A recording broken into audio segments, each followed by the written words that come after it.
Hey, what's up, folks? Welcome back to On Texas Football, and welcome back to our spring position previews. I'm lifetime Longhorn Rod Babers. Pleased to be joined by fellow lifetime Longhorn, the young prodigy CJ Vogel, and the newest member of the On Texas Football family, the man that needs no introduction. It's our own Jeff Howe. All right, gentlemen, we're going to talk about the wide receiver position. We've been going through the offense, breaking down position by position. We're going to talk about the wide receiver position today specifically. And this is a really interesting position, not only because Sark is now starting to have a pipeline developed, sending wide receivers to the NFL, no doubt about that. But he's been able to do it with a lot of guys he's brought in, via the transfer portal. Also, guys that have kind of organically been developed within the program. I talk about the circle of trust all the time.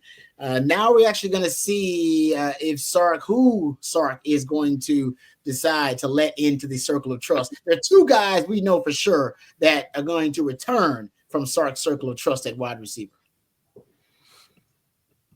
Yeah, Ryan Wingo and DeAndre Moore. I mean, that's it. We've been asked, we talked about it here on the channel. Hey, who's in the circle of trust right now? Who would you put in there? There's only two guys because there's only two proven commodities. Rod, we kind of talked about this when we talked about the tight end position, but this is a true homegrown receiver room. At least it is for spring because there are no transfers. This is just guys that this staff has recruited. So whether you're talking about the three red shirts with Parker Livingstone, Freddie DuBose, and Aaron Butler, or the three newcomers with Jamie French, Khalil Lockett, and Dalen McCutcheon, really you can make the case it's six guys really competing for about three spots. So, and depending on who you add in the portal, maybe it's two spots. So I'm looking forward to hearing it. Now, again, with the caveat that we don't know yet what exactly spring ball is going to look like, but if there's room for a true freshman to make an impact on this team, it could be one of those three youngsters at wide receivers, because outside of the two known commodities, I don't even think Chris Jackson knows what he's got.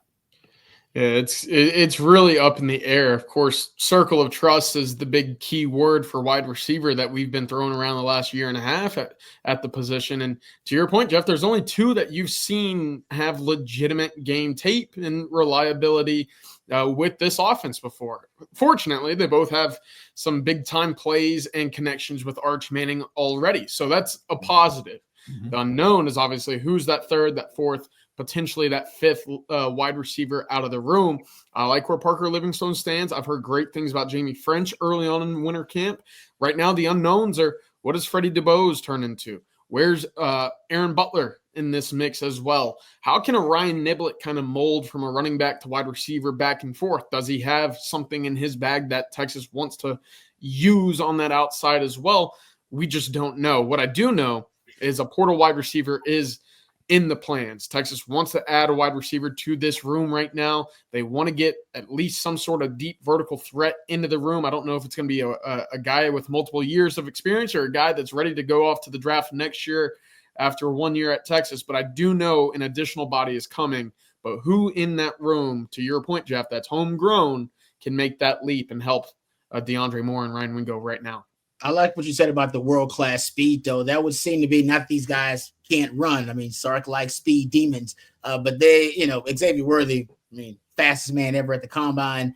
People are expecting Isaiah Bond to blow up the combine too and have some freakish 40-yard dash time. And with Jaden Blue leaving too, in addition to having, lost Isaiah Bond, and I know he had injuries, so you didn't have him for the entire season, but you are missing that element, that world-class speed in the offense. And we haven't seen a Sark offense at Texas without that element of the world-class speed. So I like, and I've already said, receiver is the deepest position in football. Mm-hmm. And Sark has proven it, that you can find a good receiver in the transfer portal, man. Now, can you find a guy that fits the criteria you're talking about, CJ? That I'm not really sure about. But I agree with you. Transfer portal for a wide receiver seems like a no-brainer for Sark. Mm-hmm. Yeah. I look at it in the sense of this, just real quick, Jeff. You want to have that elite speed guy, and Sark's had that every year that he's been in college since going to the Falcons, right? You look at Alabama and all the guys that they had, Xavier Worthy, Isaiah Bond. He's had that level of speed. Right now, it might not scream off the page in terms of who you have in that room as terms of elite level speed, but let's not discredit this group, or at least the duo that we've talked about with Moore and Wingo in terms of getting behind a defensive backs already, right? DeAndre Moore was able to do that from the slot pretty often last year. Those slot fades, those corner routes, he was able to have a pretty high success rate in that. And that was a big part of Sarkisian's offense in the red zone as well. Let's not forget the Vanderbilt touchdown that was audibled. He went to it in the Peach Bowl a couple times. That's a big play for them. Now, it obviously helps if you have a guy out on the outside that's running 4.3, 4.28, whatever it might be. Where does he find that? Is that available? We'll have to wait until the spring.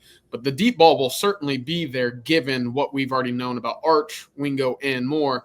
And I like the idea, or at least the prospectus, of a Livingstone or a French being a guy off the bench or in that rotation that can be a deep ball winner as well. Looking for talent is a given, Rod, in the portal. And I don't think wide receiver is different from the other position we've talked about. We talked about tight end already. Can you find a blocker? That's really kind of what that room is lacking, because you figure you got dynamic athletes with Jordan Washington and Nick Townsend. Running back, can you find somebody to fill that Jaden Blue mold? So you're not looking for just the best guy out there. You're looking for specifics. And that's kind of where you are at receiver. I mean, I think you need that guy that when he's on the field, Rod, you played against those guys. You've seen those guys.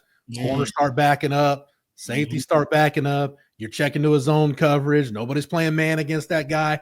And with a quarterback who's really proficient at throwing the deep ball, I'll borrow a term from you, Rod, that you said years ago, and I love it. I want to maximize my ability to strike fear into the secondary with the threat of the vertical game. Yep. And I think with a true speed guy, you do that. Now, CJ, you can talk about this because I've heard a little bit about him. I know you had too. If the Parker Livingstone hype is real, right? If we get a glimpse, when whatever spring ball looks like, if it's anywhere close to what we heard about during this last season behind the scenes and in winter conditioning, you still probably need to have that speed guy, but you may figure out who wide receiver 3 on this team is pretty quick if there's some substance to the hype.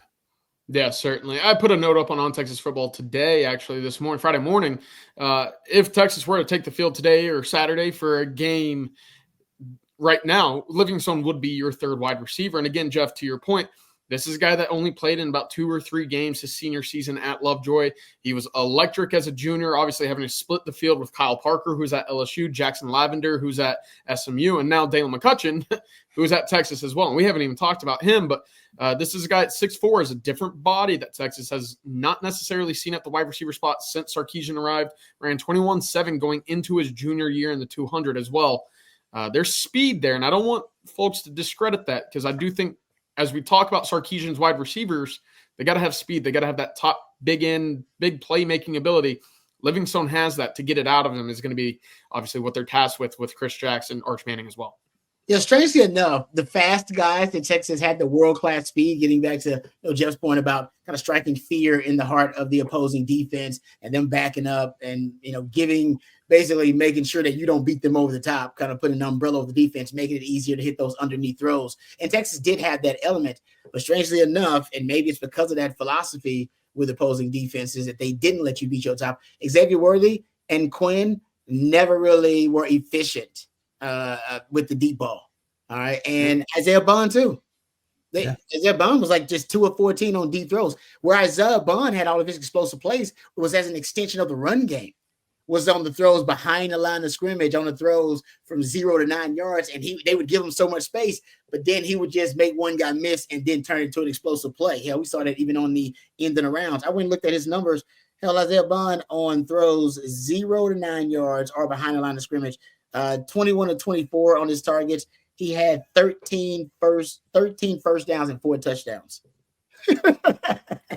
right? He was really explosive. So it'd be interesting to see, to CJ's point, these guys are different. They may not have the world-class speed, but Ryan Wingo, we know they want to push the ball there. Maybe they're going more to guys who can win 50-50 balls, can get behind you, but also guys that can just go up and win a 50-50 ball with a guy like Arch, scramble drill, who can throw it up there, rather than the world-class speed guy just being able to outrun defenses, which it's just hard. Xavier Worthy, he couldn't really, it was hard to do it in the college level. It was hard to do it in the NFL. It's hard. We started in the Super Bowl though, actually. But it's really tough to do that when everybody knows, man, that dude is really, really freaking fast. And we got a game plan. Remember what we talked about Nick Saban, Jeff? And who was he most worried about when Texas played Alabama that first time in 2010, 2009? Marquise Goodwin and DJ Monroe. Yeah, that's what defensive coordinators, that's what they freak out about. Sark knows that. So just not having that though, it will be interesting to see his offense without that, that world-class speed. But I agree with CJ. You got some guys, including Parker Livingstone, that get behind you. So are we predicting Parker Livingstone in the circle of trust based on what we're hearing? Is he the most likely next guy coming up to enter the circle of trust, other than the two, of course? I'm gonna yield to CJ on this one.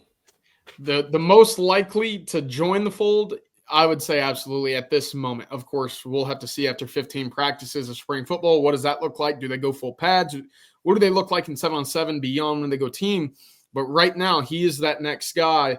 And of course, that conversation will be revisited once or after Texas goes out in the spring portal and adds a wide receiver there as well. Rod, how would you stack this Texas wide receiver? And again, I know Jeremiah Smith is, a very rare prospect. Oh, yeah. How would you compare this Texas wide receiver group to the wide receiver group we just saw at Ohio State? There's talented guys, but I don't know. I mean, maybe I'm underestimating like Emeka Egbuka's speed, but it doesn't seem like they had the one trick pony. They had three guys with Tate, Egbuka, and Smith. They were kind of, I don't want to say they were interchangeable, but they were pretty well rounded. Is that just what we may be seeing now? Is Texas shifting to, hey, maybe you don't have that one guy who's just a burner. Maybe you just got 3 or 4 guys on the field that they can be on the field pretty much in any situation. Yep. And Sark, that's what he ideally wants. He talks about his receivers all learning every position. Mm-hmm. And I think he wants them interchangeable because it helps you find matchup advantages across the board. You might be right about it. That's a great theory. That maybe he's seen, he likes those guys. I love this about Sark. If that is indeed true, that theory, because I think it holds some water. We've seen him evolve, looking at some of his preferences and seeing basically them end up as miscalculations in real time, right? The deep ball was a primary example, him throwing the deep ball a lot. You talked about that, CJ, in your article, and then him deciding to, really neuter the offense a little bit. And he decided, less deep balls, more. Let's go with Quinn's strength, which is the short, quick throws, the on-timing rhythm throws. And I think he'll shift the offense a little bit back when Arch obviously prefers the deep ball. But some of his preferences, even the speed demon we're talking about, we don't have that one, but they have not been recruiting necessarily that guy. They got guys who all have speed, but that's part of a well-rounded, more skill set, not necessarily a guy who has that one elite trait which stands above every other receiver he's either facing on the opposing side or that's in that room with him. So you could be right about that. I love that idea because Matthew Golden ended up being that, just well-rounded all the way around. Yeah. Which is interesting too, because the way Matthew Golden won was at the line of scrimmage, right? It was that quick twitch, just create separation and then find the football. And he was really good when the ball was in his vicinity of coming down with it as well. That's a trait that I think we're going to continue to see is these guys winning 50-50 balls. DeAndre Moore won a few last year. Ryan Wingo, obviously, we've talked about that. But look even further into this early enrollee class. Khaleke Lockett, 11-inch hands, would have been the biggest hands at the combine. Jerry's talked about that since he's committed to Texas. Jamie French, very much of the same. And I've talked about it since basically Texas offered Dalen McCutcheon. He gets foot, or I guess he's now on campus, but he's in that conversation for being the best true route runner at the line of scrimmage of any of these wide receivers, the most technical wide receiver in his routes of anybody on the roster right now. I'm eager to see how he grows because I know that DeAndre Moore role was pitched to him. Does he grow out of that? Is there more to his game? What can be unlocked over a year and off season of development with Chris Jackson? Have we not giving enough time to Aaron Butler and Freddie DeBose and guys who may be, kind of finding their way still in this wide receiver room? I don't necessarily think they're going to get in the circle of trust, but any chance any of those guys make a move this spring? Is it possible for somebody to make a move like that? Have we seen that at wide receiver? Have we seen a guy just make a move? DeAndre Moore. Field yet? DeAndre Moore was that guy? DeAndre Moore kind of went from being the forgotten guy to having a big role. I'll say this about both those guys. Aaron Butler, the hands have to be more consistent. Your speed and playmaking dynamic really doesn't matter if you can't catch the football. So that's one thing an area where he's got to improve. And Freddie DeBose just hasn't been healthy. I mean, he's coming back from a pretty serious knee injury. As a matter of fact, CJ, you may be able to correct me. I can't remember a practice I've been to since Freddie DeBose has been on campus where he's actually been dressed out. I agree. And was a participant. So Freddie DeBose is getting healthy. For Aaron Butler, I think it's just being more consistent with the hands. Yeah, I'll add this on Butler. I call it kind of like the Jonte Cook syndrome, where not anything off the field. I don't want to get that misconstrued, but when your opportunities are there, are you making the most of them? Right? We've talked about it last year. Jonte. He's all in. He's the only returner with a reception. He's supposed to be the guy that takes that leap, as we talked about. But do you make the most of those opportunities when the ball is headed your way? And that includes drops. That includes pulling the ball in. But on top of that, that just means running the right route, being in the right place, being on the same page with your quarterback when the play breaks down to find a completion or extra yards. Does Butler have that in him? We'll have to see, of course, following spring football. But I liken that a little bit, again, only on the field, to what we saw last year with Jonte Cook. I'll add real quick. I would say the same thing about Freddie DeBose that I said about Will Randall, that tight end. Like, it's not disparaging either of those guys, but until you're actually on the field participating in practice, I can't predict what the future is going to hold for you. So both those guys on offense, until they're healthy, that's why we don't really talk about them a whole lot. Yeah, trust me. I can't make the club in the tub, the old NFL saying.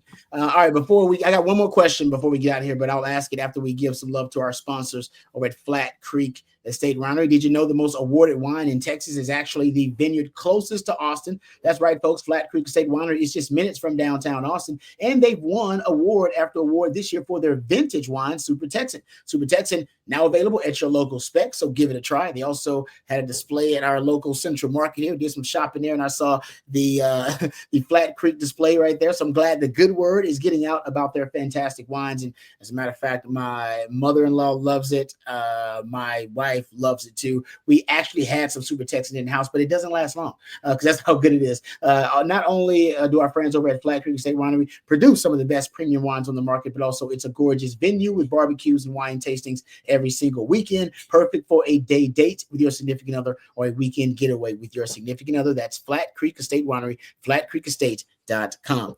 All right, guys, last question before we kind of end our position preview for the wide receivers. Which one of these freshmen coming in, and you brought up a little bit, CJ, has the best chance, to penetrate the circle of trust, if you will, and help out? And Sark, by the way, has shown that he believes if you're good enough, you're old enough. We saw that with X-Men, saw that Ryan Wingo threw him out there. Which one of these guys could be good enough, but not necessarily old enough? Ooh, I think this is a go ahead, Jeff. I see you. I'll follow up exactly what you said, CJ, earlier, but I'll take it a step further. I think early on, it's going to be Dalen McCutcheon, just because I think he's, technically ready. I think he'll be able to step in and handle it. Long term, you can almost flip a coin between Jamie French and Khalil Lockett, who you think is going to have the better career. And I love Jamie French, but, Khalil Lockett, that 6'2" with those hands and that speed and all the tools, if he's a 195-pound, hey, I'm not saying he's going to be, AJ Green, but you can kind of see some of those tools to where it might not be far-fetched that he's one of those type of guys. Which if you, for most of the folks, I'm assuming they all remember AJ Green, deep ball guy, wins 50-50. That's Khalil Lockett to a T. Now, of course, you're going to have to figure out all the nuances in between that and getting to that point, which I do think there are those traits, as you mentioned, Jeff, in his game. I'm a sucker for Jamie French. I really like what I saw when he can catch the ball and just go. And that doesn't necessarily mean make guys miss, but just find different ways to create yardage, whether it be kind of going laterally. I know that's not a big part of the college game, but he kind of has that innate ability in him early on to get the extra yards. And I like that a lot in his tape. But I think earliest on the field, if I have to pick somebody to go up with a Wingo or a Moore, I don't hate that McCutcheon pick because, look, Moore's going to have to come off the field at some point. That's an easy transition to go from 1A to 1B right there. So we'll see. But I really like this wide receiver bunch because, again, it reminds me of the running backs in the sense that all three have different skill sets that all mesh very well with one another. Yeah, because that slot is, Sark does move his guys around, but DeAndre Moore played a lot. I mean, he was like 70-something%, I believe, something like that in the slot. And a lot of his big plays, you can remember them. You talk about it, CJ, slot fade. And a lot of his stuff was targets to motion, too. Think about it. True. Right? Think about he's on the move and Sark likes to move that guy around. When you take that guy out who fulfills that very specific kind of role in the offense, and you're saying David McCutcheon, does he fit that? Like as the guy that can be shifty? Is that what he is? Yeah, in intermediate within 10 yards, I think he absolutely fits it. And that's very much Moore's game as well. I like that Khalil Lockett pick though. That dude's freakish, man. Yeah, defense looks good too. Khalil Lockett, yeah, that's a certain the physical profile. Man, it's funny. Yeah, Khalil Lockett's. If you look at his 24/7 sports profile, his NFL comp is Romeo Doubs, and if you go read up on Romeo Doubs, who's one of Romeo Doubs' biggest influences? AJ Green. So that's kind of that's where I'm going with that. All right, yeah. I feel like we're gonna mention this guy at least once in like 3 different previews. Should we mention Michael Terry at all? Is he? Well, yeah. Because I think CJ, I think that's where he's going to start at wide receiver. Here's my thing with Michael Terry. He will probably be listed at wide receiver on the depth chart, but I don't want to pigeonhole him into a position where it's dicey with these guys because you can spread them too thin, trying to make sure you use them as much as possible, or you can pigeonhole them into a spot, and then either way, you can feel like, okay, did we just waste a year with this really talented guy? So he's going to start at wide receiver, but it's all about how much of the offense he can digest. Spring's going to be so huge for him because if he can digest a decent chunk of the offense and you can have a package for him, he's a versatile weapon. It's weird we're talking about comparison so much, but I've likened him to another San Antonio area kid. I just think he's a souped up version, a rich man's version, if you will, of Dimitri Flowers when Dimitri Flowers was at Oklahoma. Kind of one of those guys that could do a little bit of everything. Oh, I remember him, yeah. I just think Michael Terry's a better athlete and has more kind of desirable NFL measurables than Dimitri Flowers did. I love that Dimitri Flowers because I've said, I know people don't like it because it's like it's out there, but I've said, man, I would turn him into my Kyle Juice check. Like I would have him all over the day. I just move him all over the place. Like it just be that kind of weapon. I think he's capable of that. And OU had that run where they had, they had Trey Millard for right from Trey Millard to. It was almost like a cowboy back almost, right? It was almost a weird like H back, full back, like tight end. Yeah. Yep. It's good stuff. All right. Thank you guys. Appreciate talking ball with y'all. Appreciate y'all's expertise. Thank you for behind the scenes to Matthew. Thank you as well to all you guys out there for watching and for listening. Thank you very much to our sponsor, Flat Creek Estate Winery. And we'll be back for another position preview coming up next week. We'll finish off the offense and then jump to the defensive side of things. But for CJ and for Jeff, and I'm Lifetime Longhorn Rod Babers. Thank you very much to Flat Creek Estate Winery. Until next time, hook 'em horns.